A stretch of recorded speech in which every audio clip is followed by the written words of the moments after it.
Pagbasa mula sa sulat ni Apostol San Pablo sa mga taga-Roma. Mga kapatid, nagsasalita ako sa karaniwang paraan para madali ninyong maunawaan kung paanong ipinailalim ninyo ang inyong sarili sa karumihan at sa kasamaang palala ng palala. Ngayon na may ihandog ninyo ang inyong sarili sa katuwiran sa ikapagiging banal ninyo. Noong alipin pa kayo ng kasalanan, hindi kayo saklaw ng katuwiran, ngunit ano nga ang napala ninyo sa mga bagay na iyon na ikinahihiya ninyo ngayon? Ang kinauuwian ng mga ito ay kamatayan, ngunit ngayong pinalaya na kayo mula sa kasalanan at mga alipin na ng Diyos. Ang natamo ninyo'y kabanalan at ang kauuwi ay buhay na walang hanggan. Sapagkat kamatayan ang kabayaran ng kasalanan, ngunit ang kaloob ng Diyos ay buhay na walang hanggan sa pamamagitan ni Kristo Jesus na ating Panginoon. Ang salita ng Diyos.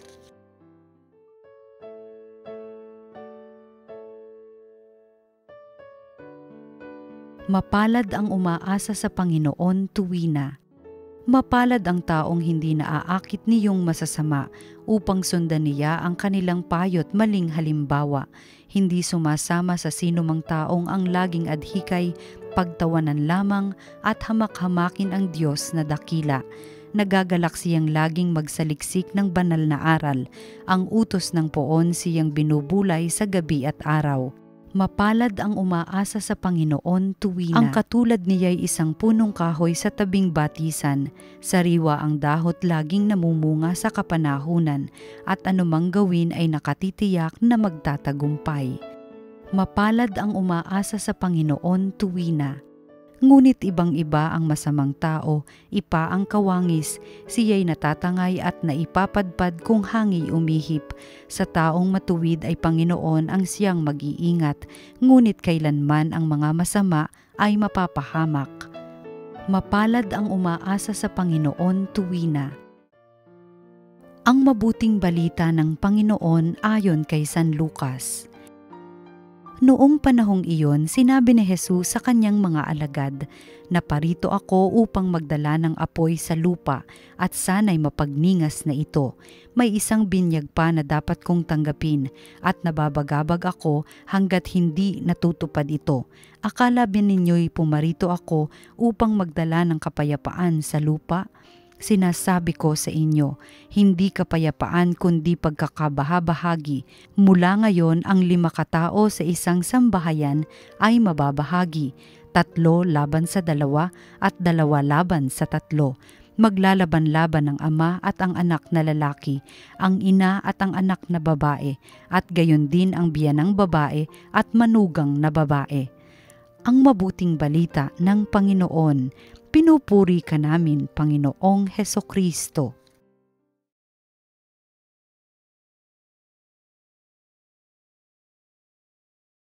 Nakakagulat yung pangungusap ni Jesus sa ating ebanghelyo ngayon. I have come not to bring peace but division.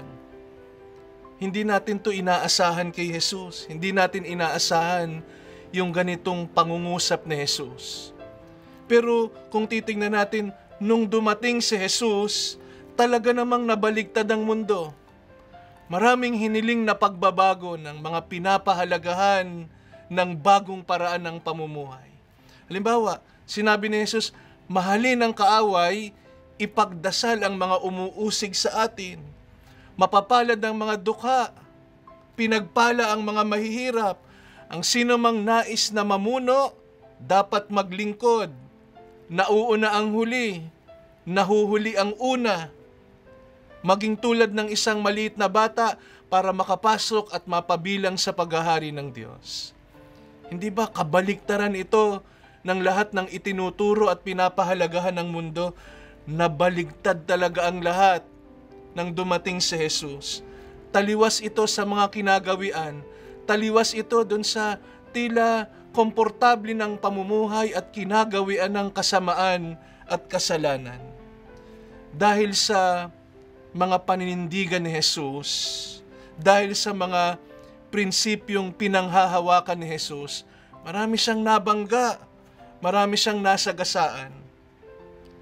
Panginoon, baliktad ba talaga ang mundo mo? O duwag lang talaga kami na tanggapin yung alok mo ng pagbabago?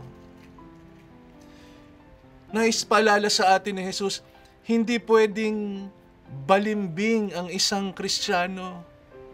Hindi pwedeng maligamgam ang isang tagasunod ni Jesus. Hindi pwedeng sala sa init, sala sa lamig. Pinipili ng isang Kristiyano kung ano ang tama. Pinipili ng isang Kristiyano kung ano ang totoo, hindi lang kung ano yung komportable.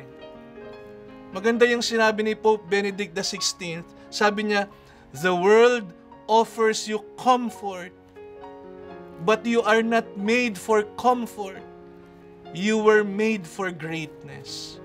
You were destined for greatness." Ang paalala sa atin, manindigan tayo kung ano yung tama at kung ano yung totoo. Sapagkat tuwing maninindigan tayo sa kabutihan, naninindigan tayo para kay Jesus.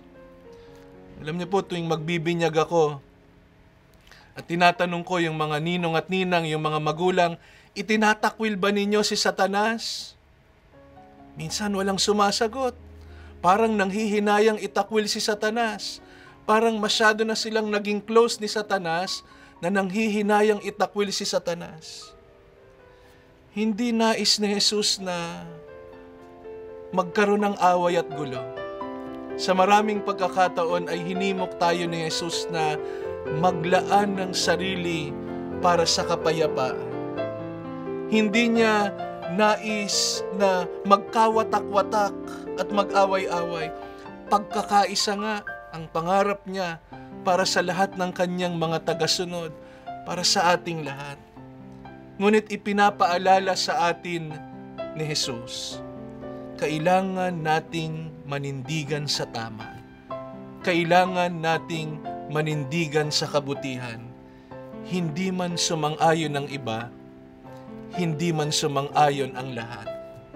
Ang tama ay tama, awayin man tayo ng lahat. Salungatin man tayo ng lahat, ang mali ay mananatiling mali kahit nakakampi natin ang lahat. Ang mga anak ng Diyos, pinipili kung ano ang tama. Ang mga anak ng Diyos, pinipili kung ano ang mabuti. Sapagkat para sa mga anak ng Diyos, ang tanging pagsang-ayon na dapat niyang matanggap ay ang pagsang-ayon ng Diyos. Ito po ang salita ng Diyos, ang salita ng buhay.